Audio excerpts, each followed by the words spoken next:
Hey guys, it's Aryan here, and I've just returned to Bangkok post my first hair transplant surgery. It's been about 8 weeks, and I saw some comments on my first video asking for an update, so here we go. Basically, a lot of this is my original hair, apart from the bits that you can see filled out. And what I'll try to do is actually, if you look at one of my earlier videos from more than 2 months ago, you'll see my original hair.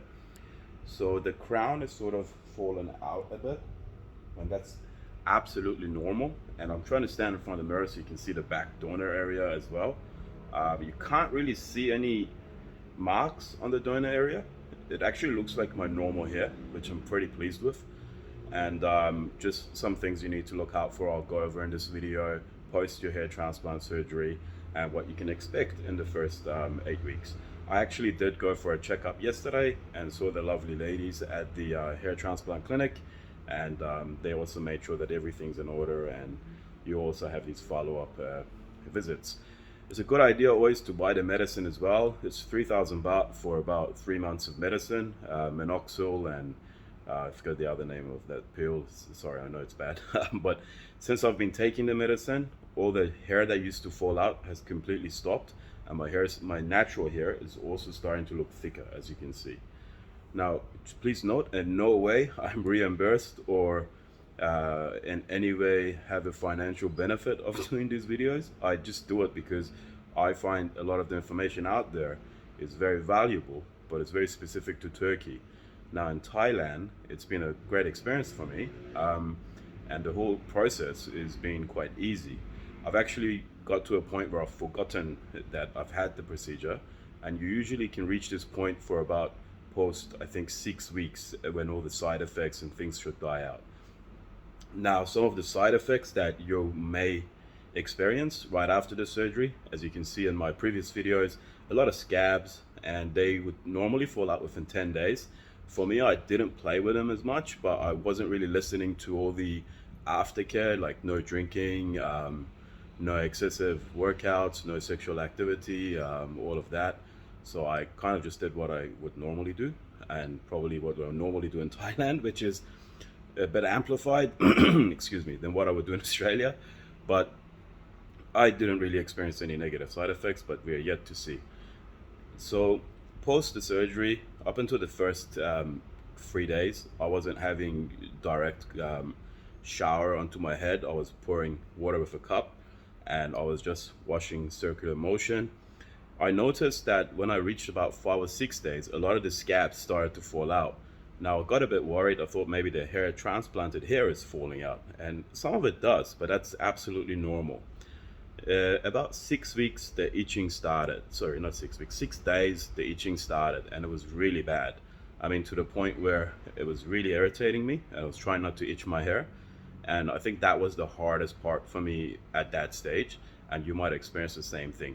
If you do experience that, I found having a little bit of baby oil and just applying it into my palm and damping it with my hair just got rid of the itching sensation. However, make sure that you keep washing your hair with baby shampoo, not any other kind of shampoo, because that could contribute to irritation. I found washing my hair twice a day with baby shampoo and also putting baby oil on my hair was very helpful.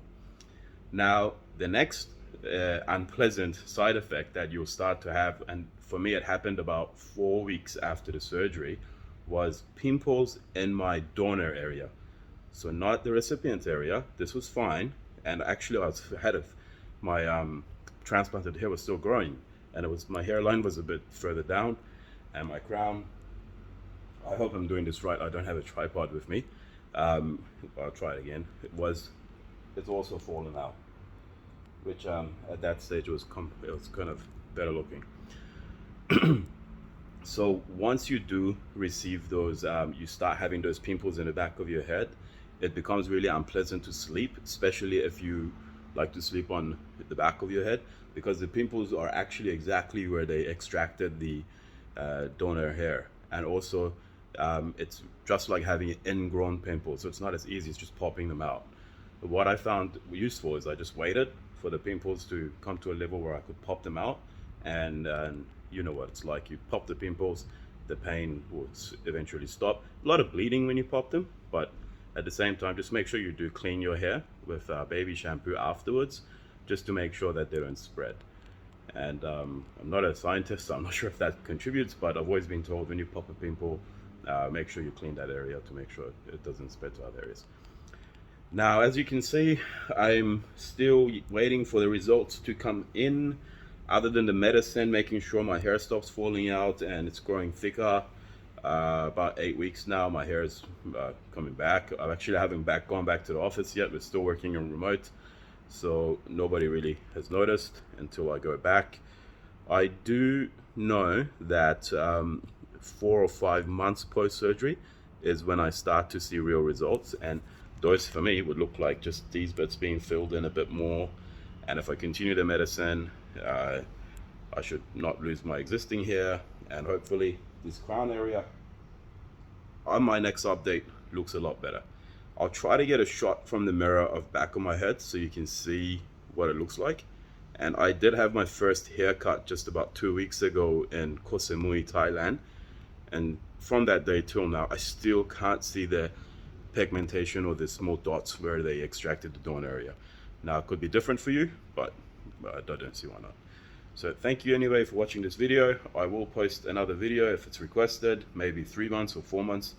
And I do have a day job and very busy, but I'll make sure that I keep everybody informed of the process and progress I'm going through. Thank you. Like and subscribe. When I see those subscription numbers grow, it's kind of fun. It makes me feel like, yes, let's do more videos. When I just have 100 views, I thank you for all those views. But at the same time, I just kind of feel like there's no interest, so it'll be good to have some motivation there. Thank you.